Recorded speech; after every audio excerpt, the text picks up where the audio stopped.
4ನೇ ದಿನವೂ ಕಲಾಪದಲ್ಲಿ ವಾಲ್ಮೀಕಿ ಹಗರಣದ ಗದ್ದಲ ಮನೆ ಮಾಡಿತ್ತು. ಇತ್ತ ವಾಲ್ಮೀಕಿ ಹಗರಣವನ್ನ ಸರ್ಕಾರ ಮುಚ್ಚಿ ಹಾಕ್ತಾ ಇದೆ. ಎಫ್ಐಆರ್ನಲ್ಲಿ ಶಾಸಕರು ಹಾಗೆ ಸಚಿವರ ಹೆಸರನ್ನ ಸೇರಿಸಿಲ್ಲ ಅಂತ ಪ್ರತಿಪಕ್ಷಗಳು ವಾಗ್ದಾಳಿಯನ್ನ ನಡೆಸಿದ್ವು. ಹಾಗಿದ್ರೆ ನಿನ್ನೆಯ ಹೈಲೈಟ್ಸ್ ಏನು ನೋಡೋಣ.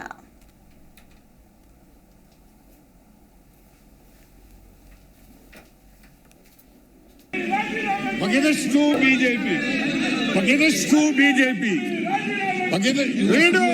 ಸ್ಯಾಂಪಲ್ಗಳು ನಾವು ಹೇಳಿರೋದು ಇನ್ನೂ ಬೇಕಾದಷ್ಟು ಇದ್ದಾವೆ. ಹಗರಣಗಳು ಇನ್ನು ಬಗೆದಷ್ಟು ಬಿಜೆಪಿ ಅವಧಿಯ ಲೆಕ್ಕ ಹಾಕಲಾಗದಷ್ಟು ಹಗರಣಗಳು ಬಯಲಾಗುತ್ತಲೇ ಇವೆ. ಈ ಹಗರಣಗಳ ಕುರಿತು ವಿವಿಧ ತನಿಖೆಗಳು ನಡೆಯುತ್ತಿವೆ. ಭ್ರಷ್ಟರು ಹಾಗೂ ದುರುಳರು ಜೈಲಿಗೆ ಹೋಗುವ ದಿನಗಳು ದೂರವಿಲ್ಲ. ಆಮೇಲೆ ಅನುಬಂಧ 3 ಕಲಾಪದಲ್ಲಿ ಮುಂದುವರೆದ ವಾಲ್ಮೀಕಿ ಹಗರಣದ ಗದ್ದಲ. ಸರ್ಕಾರದ ವಿರುದ್ಧ ಪ್ರತಿಪಕ್ಷಗಳ ಧರಣಿ ಮುಂದುವರಕೆ. ವಿಧಾನಸಭೆ ಕಲಾಪ ಸತತ 4ನೇ ದಿನವೂ ವಾಲ್ಮೀಕಿ ಹಗರಣಕ್ಕೆ ಬಲಿಯಾಗಿದೆ. ಪ್ರಾರಂಭದಲ್ಲೇ ಬಿಜೆಪಿ ಹಾಗೂ ಜೆಡಿಎಸ್ ಶಾಸಕರು ಪ್ರತಿಭಟನೆ ಮುಂದುವರೆಸಿದ್ರು. ಸದನದ ಬಾವಿಗಿಳಿದು ಸರ್ಕಾರದ ವಿರುದ್ಧ ಘೋಷಣೆ ಕೂಗೋಕೆ ಶುರು ಮಾಡಿದ್ರು. ಈ ವೇಳೆ ಸುಗಮ ಕಲಾಪಕ್ಕೆ ಅವಕಾಶ ಮಾಡಿಕೊಡಿ, ಪ್ರತಿಭಟನೆ ಬಿಟ್ಟು ಕೂತ್ಕೊಳ್ಳಿ, ರಾಜ್ಯದಲ್ಲಿ ಮಳೆಯಿಂದ ಗಂಭೀರ ಸಮಸ್ಯೆ ಶುರುವಾಗಿದೆ ಅಂತ ಸ್ಪೀಕರ್ ಮನವಿ ಮಾಡಿದ್ರು. ಸದಸ್ಯರು ಕ್ಯಾರೆ ಅನ್ನಲಿಲ್ಲ. ಸಪೋರ್ಟ್ ಮಾಡ್ತಾ ಇದ್ದಾರೆ, ನಾವು ವೆಲ್ಕಮ್ ಮಾಡ್ತೀರಿ. ಕೂಗಿ ಯಾತಕ್ಕಾಗಿ ಕಾಂಗ್ರೆಸ್ ಗಲಾಟೆ ಮಾಡ್ತಾ ಇದ್ದಾರೆ ಅಂದ್ರೆ ಗ್ರಾಂಟಿಗಾಗಿ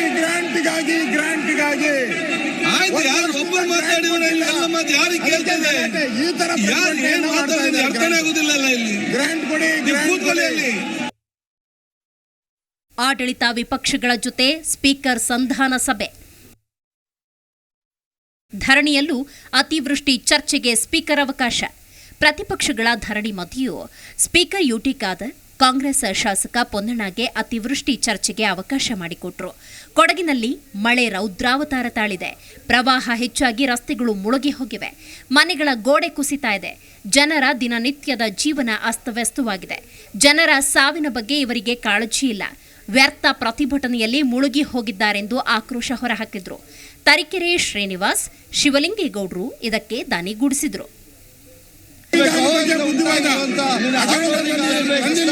ಮತ್ತು ಖಾಸಗಿ ಆಸ್ತಿಗೆ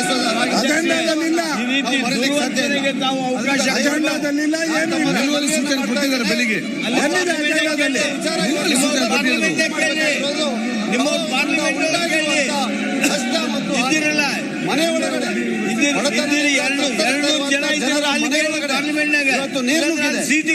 ವಾಸ ಮಾಡಲಿಕ್ಕೆ ಪರಿಸ್ಥಿತಿ ಕರ್ನಾಟಕ ರಾಜ್ಯದ ಹಲವು ಭಾಗದಲ್ಲಿ ಆಗಿದೆ. ಹೆಚ್ಚಾಗಿ ಕೊಡಗಿನಲ್ಲಿ ಕೂಡ ಆಗಿದೆ. ಗಮನಿಸಬೇಕಾಗುತ್ತೆ, ಸೂಕ್ತ ನಿರ್ಧಾರಗಳನ್ನು ಫ್ಲಡ್ ಆದಾಗ ಒಬ್ರು ಹೋಗಿಲ್ಲ, ಜಿಲ್ಲಾ ಮಂತ್ರಿಗಳು ಒಂದ್ ಹಣ ನಯಾ ಪೈಸಾ ಬಿಡುಗಡೆ ಮಾಡಿ. ಪ್ರತಿಪಕ್ಷಗಳ ಬಾಯಿ ಮುಚ್ಚಿಸಿದ ಸಿದ್ದರಾಮಯ್ಯ. ಬಿಜೆಪಿ ಅವಧಿಯ 21 ಹಗರಣ ಬಿಚ್ಚಿಟ್ಟ ಟಗರು. ಈ ಕಡೆ ಬಿಜೆಪಿ ಜೆಡಿಎಸ್ ಶಾಸಕರ ಪ್ರತಿಭಟನೆಗೆ ಸಿಎಂ ಸಿದ್ದರಾಮಯ್ಯ ಮಾತಿನ ಮೂಲಕವೇ ತಿರುಗೇಟು ಕೊಟ್ಟರು. ಚಂದ್ರಶೇಖರ್ ಆತ್ಮಹತ್ಯೆ ಪ್ರಕರಣದಿಂದ ಹಿಡಿದು ಘಟನೆಯ ಬಗ್ಗೆ ಇಂಚಿಂಚು ಮಾಹಿತಿ ನೀಡಿದ್ರು. 7 ಪುಟಗಳ ಲಿಖಿತ ಉತ್ತರವನ್ನೇ ಕೊಟ್ಟರು. ನಾವು ಯಾವುದಕ್ಕೂ ಹೆದರೋದಿಲ್ಲ, ಎಲ್ಲವನ್ನ ತನಿಖೆ ಮಾಡಿಸ್ತಿದ್ದೀವಿ, ಯಾರನ್ನು ರಕ್ಷಿಸುವ ಅಗತ್ಯವಿಲ್ಲವೆಂದು ಸ್ಪಷ್ಟಪಡಿಸಿದ್ರು.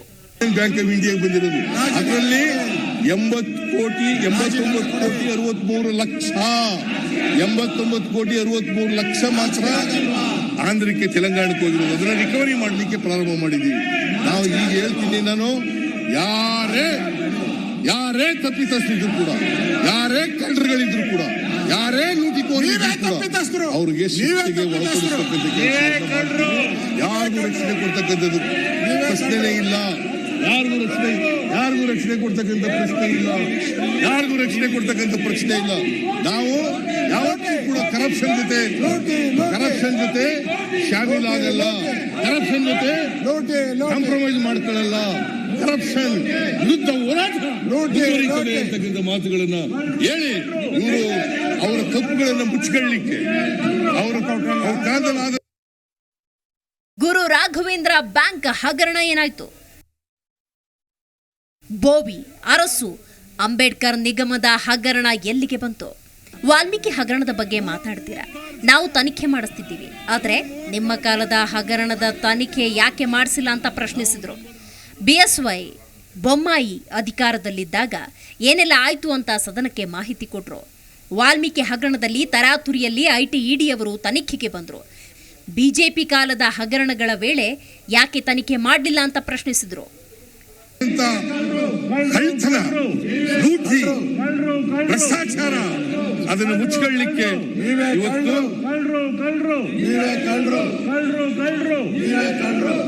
ಆಮೇಲೆ ಯಾವತ್ತೂ ಕೂಡ ಈಗ ಇಡಿಯವರು ಹಿಂದೆ ಎಲ್ಲ ಬರಲಿಲ್ಲ.